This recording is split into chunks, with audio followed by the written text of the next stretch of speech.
National Weather Service in Pleasant Hill has issued a severe thunderstorm warning for eastern Henry County in west central Missouri, southeastern Johnson County in west central Missouri, southwestern Pettis County in central Missouri, until 1:45 p.m. Central Daylight Time. At 1:01 p.m. Central Daylight Time, a severe thunderstorm was located 11 miles west of Osceola and moving northeast at 90 miles per hour.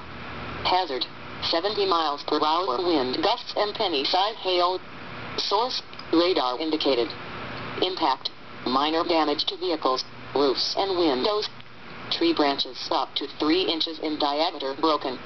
Possible minor damage to shingle roofs and metal outbuildings.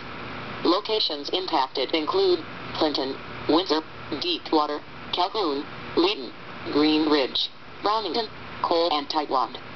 For your protection, move to an interior room on the lowest floor of a building.